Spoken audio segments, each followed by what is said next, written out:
Hei, hei. Jeg skal ha spørsmålsrunde. Jeg har endelig fått så masse spørsmål at jeg kan svare på det. Må bare litt sånn.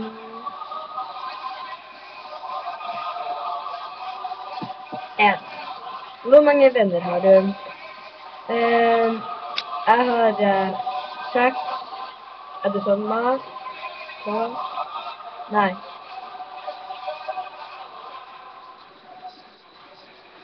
4 etter sommeren, og nei, vent litt. 2 etter sommeren, 2 før sommeren, og 2 i hele mitt liv, og det vil være 6. Favorittfargen min. Hva er favorittfargen din? Favorittfargen min, det er lilla, rosa, rød, hvit, svart og blå. Hva liker du å gjøre på fritiden?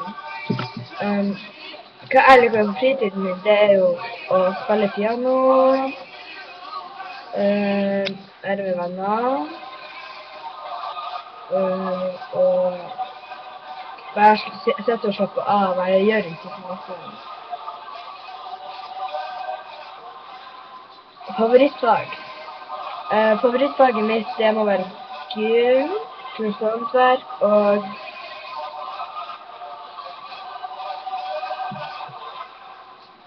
hva det heter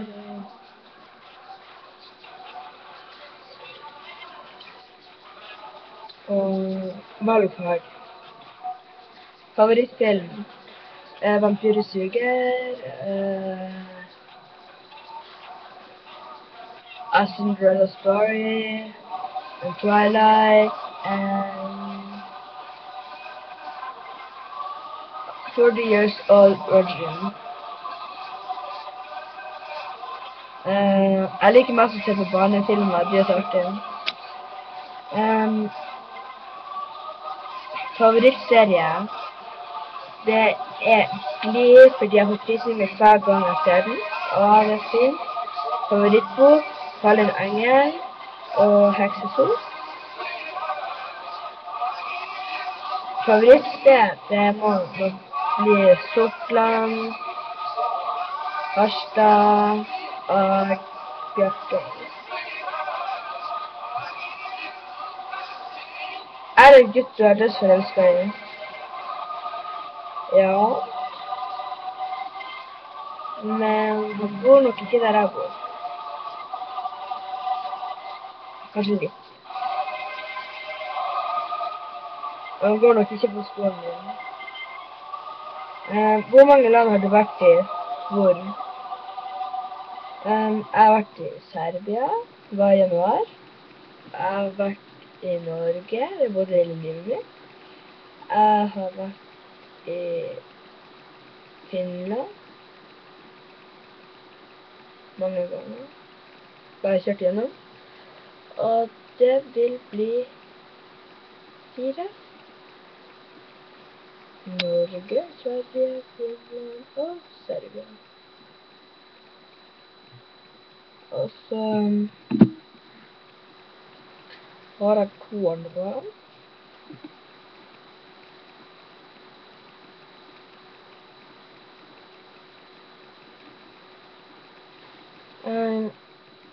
Det er en ting som irriterer meg. Eller, det er egentlig flere, men jeg kommer bare på noe. Og det er faktisk de.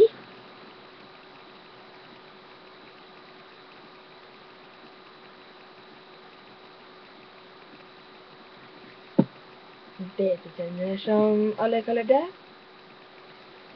Jeg synes de er egentlig ganske søte, og de er venninner mine.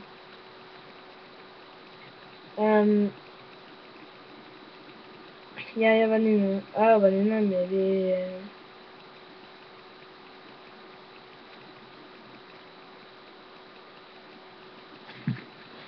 vi snakket i dag, og vi tok det egentlig ganske bra, og så vi har vært i lag i dag, og så var vi i lag i går, og ja. At jeg ikke skulle finne de spørsmålene.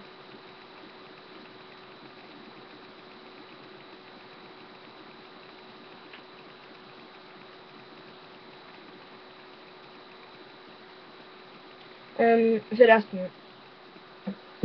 jeg har litt sånn grønn skjærefarge hår, ja. Og jeg hadde grønn konditorfarge, og så har ikke jeg tatt ordentlig ut. Og så i morgen er det Tor Hula, som jeg ikke gidder å være med på.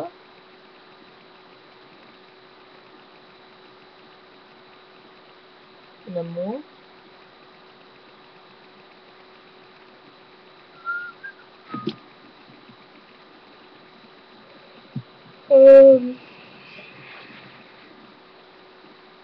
Begynner å bli litt trøtt.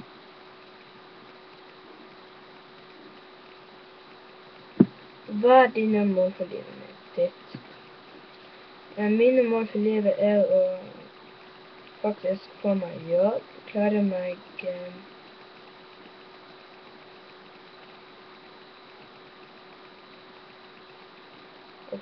alene i byen og sånn der.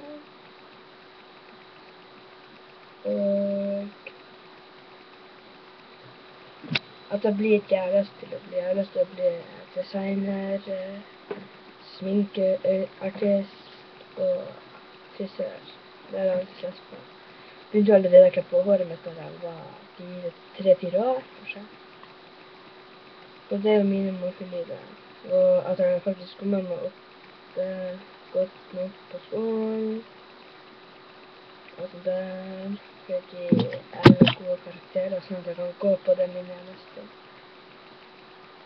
Så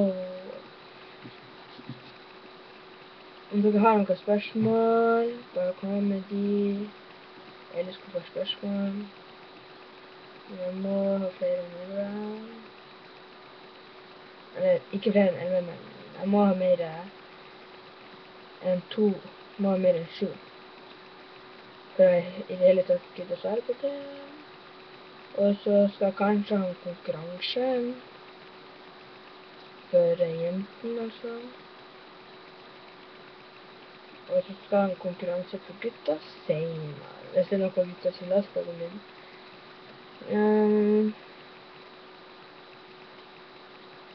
Jeg har ikke fått filmet den hjemgåingen min fra skolen. Fordi jeg har ikke hatt kamera med meg. De gangene jeg hadde tenkt å filme, så har jeg glemt telefonen. Og de gangene jeg kom til hjemme, så har jeg husket på at jeg skulle gjort det, men da har ikke jeg liksom orket å gå tilbake. For det er lat. Og filming og mobbing, jeg laget liksom bare lapper. Så for dere som lurte det.